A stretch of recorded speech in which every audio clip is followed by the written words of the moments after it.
Welcome everyone to the third in the series of the Orchard series of Parshat Shavua, the Orchard series.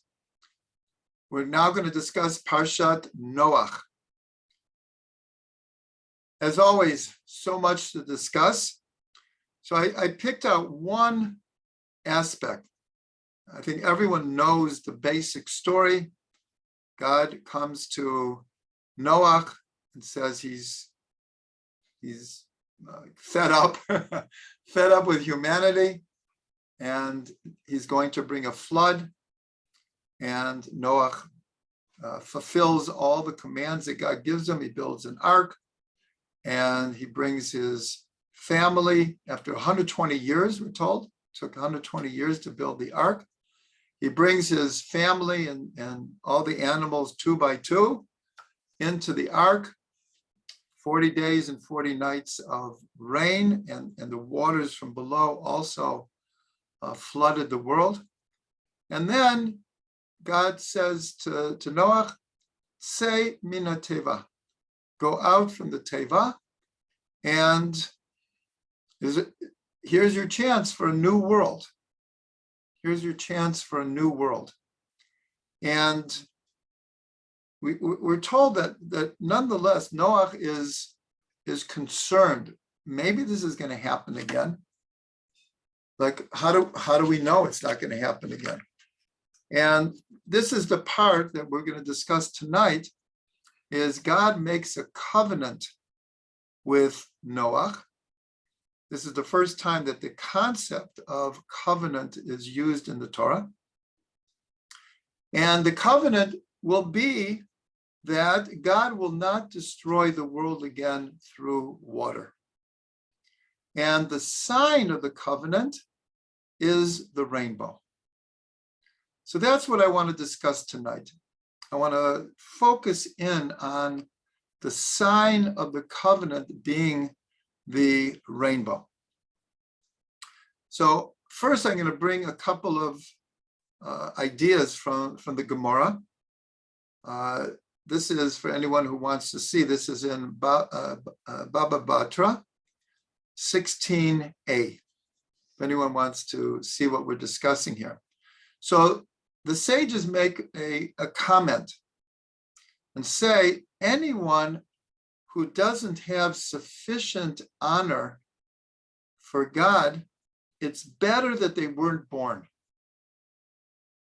That's a pretty strong statement. Someone who doesn't have sufficient honor for God, it's better that they weren't born. So one of the sages say, well, what do you mean? Like, give me an example. Like, what does it mean not to have honor for God so much so that it would be better that you weren't born? So the Gemara gives two examples. And the first one is anyone who gazes at a rainbow. The second one is anyone who does a sin in private. So the Gemara explains about a sin in private, because what it means is it's as if the person, the same sin that a person wouldn't do in public, but they do in private. It's almost like saying, God, I don't really think you could see me in the confines of my house, or I don't really care that you can see me in the private of my house. So that's what it's called, not enough honor for God, that we think that we could do something in private and it doesn't affect us, our souls, and it doesn't affect God. But we want to get to the idea of the rainbow. Why would it be that if you gaze at a rainbow, it would be better that you weren't born? So that's, again, it almost seems like a very extreme statement. And we should know that the sages made many extreme statements in order to make a point. we could almost say that some of them you could take with a grain of salt. They wanted to emphasize a certain seriousness of it. So then the Gemara says something that's connected and says anyone, this is from Reish Lakish, anyone, for three different reasons, a person's eyesight is dimmed. What are the three reasons that are brought? Someone who gazes at a rainbow, his eyesight will be dimmed. Someone who stares at a leader, a prince, a king. And the third one is someone who gazes at the Kohanim when they're doing what's called Birchat Kohanim, when they're blessing the people. And this is going back to the temple, and we still have Birchat Kohanim. So what are we talking about here? So we'll start with, we'll call it the easiest one. Why would staring at a leader dim one's eyes? And again, the idea of dimming one's eyes is we could take it with a grain of salt. It's not clear that it means literally, but it means that one shouldn't do this. And we have this idea that if someone is in the presence of a king, even a non-Jewish king, there's a blessing to say, because it's considered that this person, and it's a bit mysterious because a lot of pretty evil people throughout history became kings, but somehow they reflect a certain godly chosenness that they ended up being the king. And so we're not supposed to stare at one of these leaders. It actually says like a prince. As far as the rainbow, so here we can understand, and I'm going to read it for you, because it comes from the first chapter of Ezekiel, where we have the idea of a rainbow. Ezekiel has this incredible vision. It became known as Maaseh Merkavah, the vision of the chariot. It's one of the most detailed visions in the entire Tanakh, and many, many secrets about what Ezekiel experienced.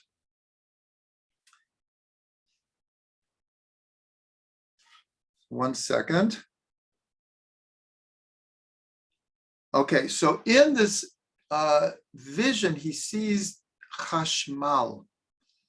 In modern Hebrew, chashmal means electricity, but in many translations, it's an energy, and sometimes it's translated as a color.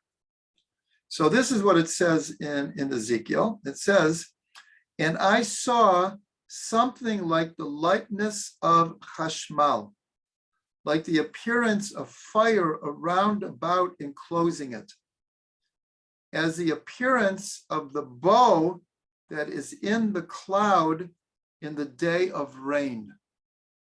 That is the rainbow. So when he saw the chashmal, it appeared to him like seeing the rainbow. So was the appearance of the brightness around about. This was the appearance of the likeness of the glory of God. So here in this vision, Ezekiel experienced that this likeness of the rainbow was like seeing the glory of God. And that's what the Talmud is trying to say, is one of the opinions is, why should you not gaze at the rainbow? Because the glory of God is shining through, and that it's considered inappropriate to stare at the glory of God. That's what God said to Moshe. Moshe says, show me your glory. And God says, no one can see my face and live. You can see the backside, but no one can see my face and live. So this is this idea of, if we were granted a vision of God, so many times we see the Avot, or the different prophets, it said that they fell on their faces. And actually on Yom Kippur, even in our prayers today, when we visualize the avoda of the Kohen Gadol, and it goes through how the Kohen Gadol would enunciate God's holy name the way that we don't do now, that everyone literally fell to the floor. And we do it today in our prayers of Yom Kippur.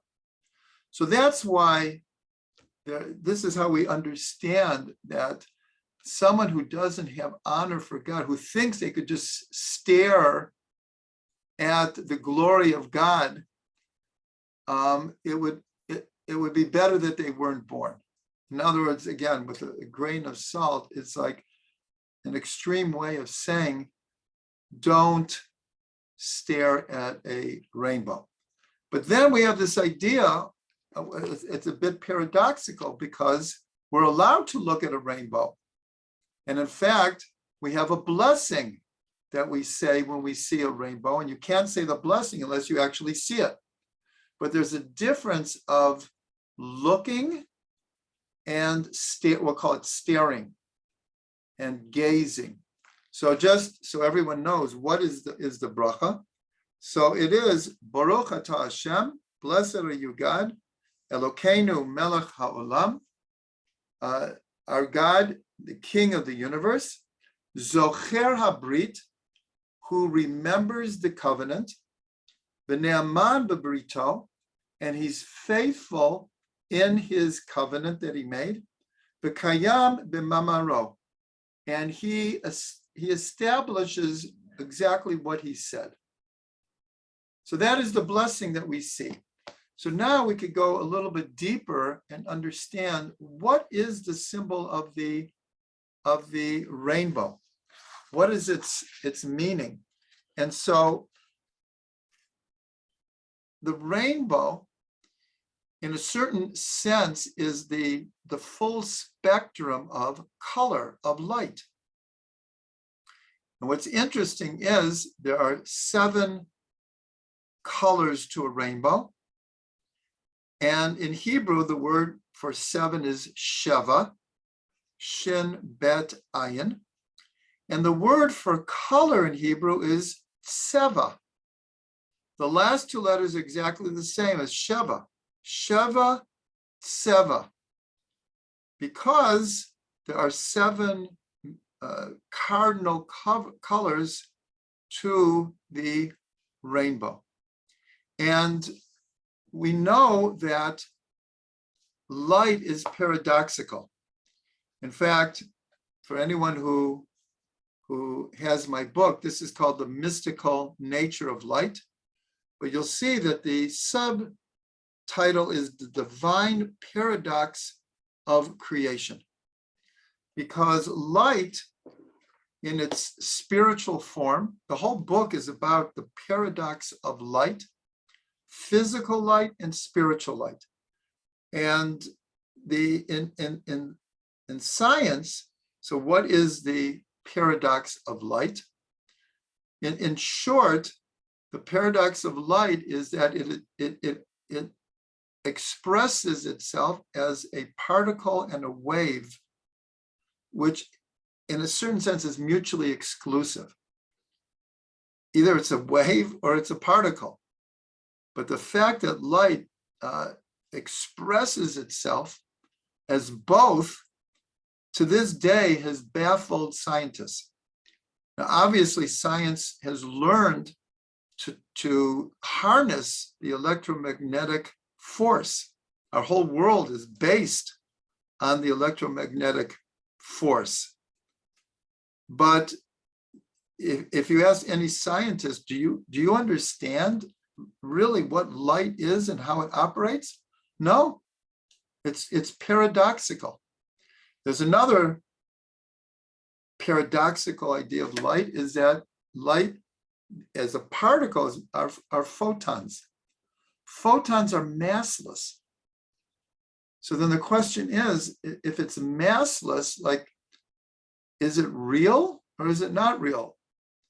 Is it an entity? Is it physical or is it spiritual? And so light bridges physical and spiritual. And it also bridges infinite light and physical light. So if the rainbow is this great symbol of light, of the electromagnetic spectrum, so we would expect that the rainbow would also be somewhat paradoxical. So what is the paradox of the rainbow? Is it really conveys two seemingly opposite messages.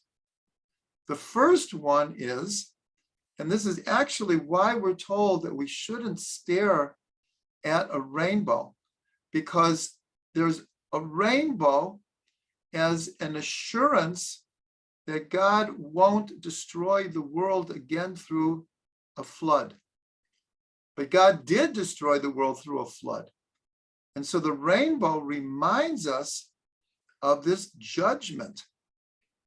At the same time, God is making a covenant with humanity that there won't be another flood.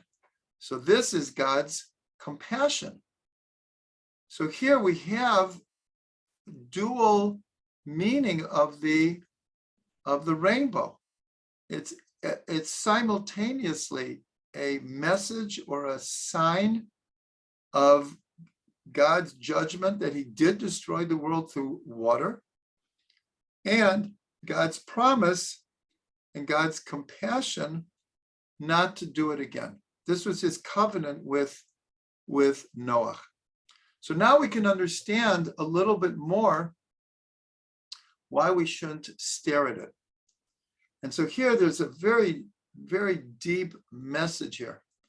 One of the people who went into the Pardes with Rabbi Akiva that we discussed in the previous class of Bereshit was Elisha ben Abayu, who became known as Acher, and he became a heretic. And there are different ideas of why he became a heretic, but one of them, actually two of them, is that after this experience, he had a hard time dealing with the paradoxes of the same message of a rainbow, of God's judgment and God's compassion. How does that work in the world? So one of the ideas is that he saw a young boy who his father said to him, climb the ladder and do the mitzvah of Shiloh HaKan. One of the mitzvahs in the Torah is that if you want to take the eggs or the chicks from a nest, you have to send away the mother bird. And so this young boy climbs up the ladder to get this bird, and he falls off and he dies. Now, in the Torah, these two mitzvahs, in other words, he was fulfilling the mitzvah of Kibud Av. He was doing what his father said. And he was doing a mitzvah of sending away the mother bird. Now, both of these mitzvahs in the Torah, there's a promise of reward of long life. If you do Kibud Av V'Em, the reward is you'll merit long life. And the same thing with sending away the mother bird. And so here, Acher sees this scene and it's like he couldn't like he couldn't handle it. He couldn't understand, like, what happened here? How can it be that these two mitzvahs that promise long life, and this boy falls off and he dies? That's one of the things. Another one is that in the Roman persecutions, of which Rabbi Akiva was one of the 10 martyrs, one of them was a famous maturgaman, a famous translator. And he was considered to have a golden tongue. And it said that Elisha saw, after he was one of the martyrs, and they cut out his tongue and threw it on a garbage pit. And Elisha saw this, and he couldn't make sense of it, and he became a heretic.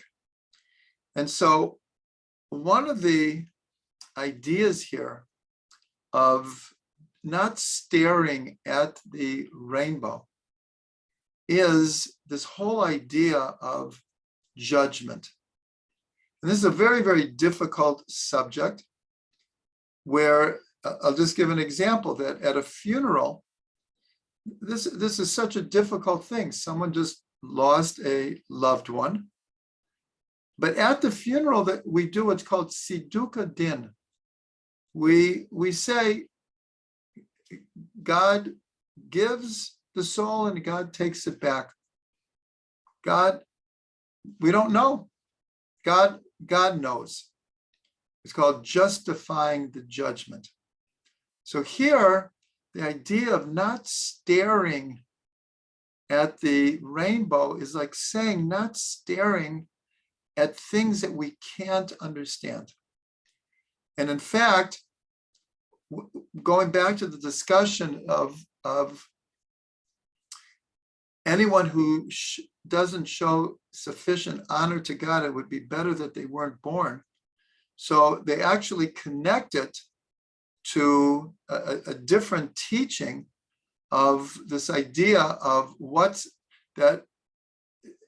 The sages make a similar statement about someone who goes deeply into what is above and what is below, what is before and what is after. Now, we all want to know what's above. We all want to know, as it were, what's below. We all want to know, where are we coming from? Why are we here? What is this world about? And we all want to know what's going to happen after we leave this world. What's going to happen to the future of the world? And they say it's anyone who gazes, who delves into it to the point that they could become a heretic because they don't understand. These are things we can't understand. We can do our best to understand. Our tradition gives us tremendous keys to understand what's above, what's below, what's before, and what's after. We have many, many, many, many teachings, but what it's saying is that some people get tremendously bothered because they can't understand when certain things happen. And this is a very human thing. We all go through, and sometimes we turn to God and say, Master of the world, like, why? Why? Moshe Rabbeinu did it. God, why are you doing evil to this people? Why did you send me? Avram says, God, is the God of righteousness not going to do righteously? And many of the other prophets also. But they didn't lose their faith.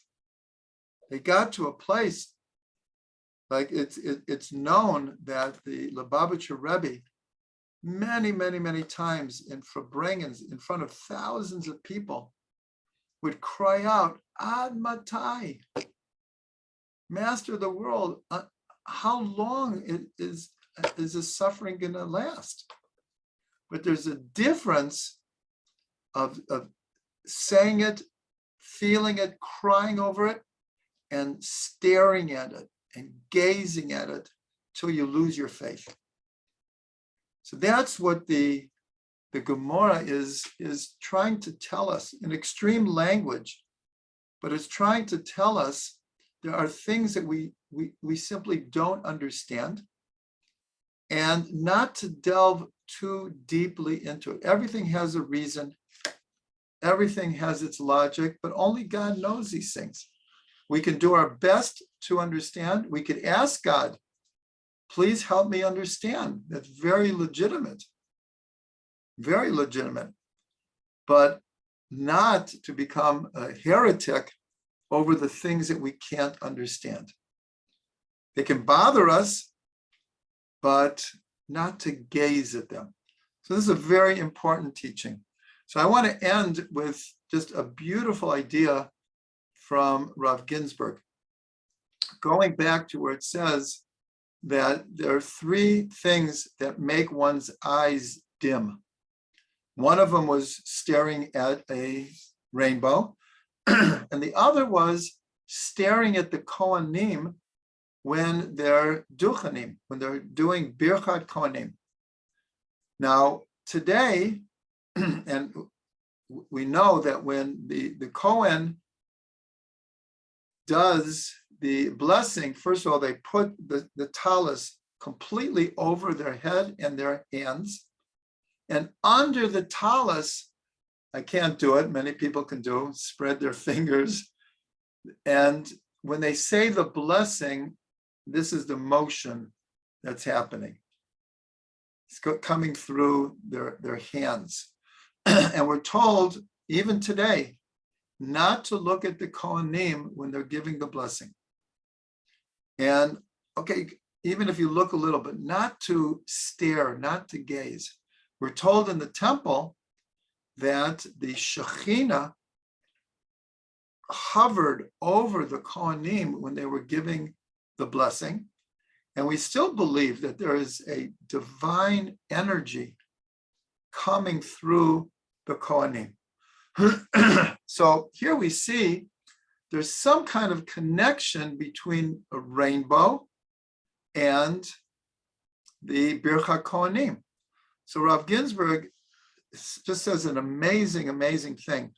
When you look at the whole passage of the covenant that God makes with Noach and establishes the rainbow as the sign of the covenant.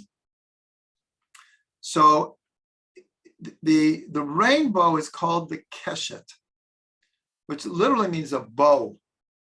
Literally means a bow. And that is the shape of a rainbow. So it's called a keshet, but it's mostly called a keshet be'anan. We saw that in Ezekiel, that what he saw was the shape, the colors of a rainbow in a cloud. So Rav Ginsburg says, if you look at the whole passage, so you'll see that the word keshet appears 3 times. The word for keshet, rainbow, appears 3 times. The word for the cloud appears 5 times. And the word for the covenant that is being made appears 7 times. 3, 5, and 7. So that should already be a hint that if we look at the blessing of the Kohanim, it's 3 verses. The first verse is 3 words. The second verse is 5 words. And the third verse is 7 words. In other words, there's a parallel structure here between this whole passage of the Keshet Ba'anan, the rainbow in the cloud, which becomes the sign of the covenant. 3, 5, and 7. So here we just see just a beautiful connection between not staring at a rainbow and not staring at the Kohanim when they're giving the blessing. So again, we're allowed to look at the rainbow and we're allowed to say, oh, how beautiful it is, but not to stare for a long time.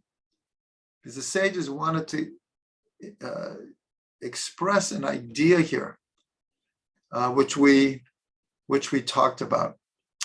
So here we see that the rainbow is paradoxical because it is maybe the most colorful, the most dramatic expression of color. Again, Sheva and Seva, 7 colors, and the words are almost the same. And the paradox of physical light is expressed in the paradox of the rainbow.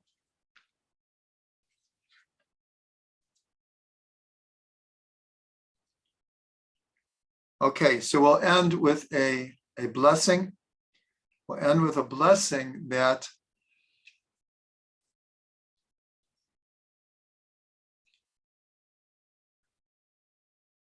we learn not to stare at judgment.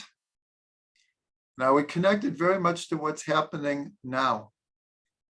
There's obviously a lot of din has come down on Am Yisrael, really the whole world. What we experienced just a week ago, such din, and we can't 100% understand it, but we have to deal with it and we have to move forward. And I urge all of you to, today I sent out more comments about the current situation in Israel, and this whole week you will be getting Living with the Times about what's happening here in Israel. Our job now is to do what we have to do and not to gaze at the horrific events that happen, but to be determined and to know that in the end, good will prevail over evil.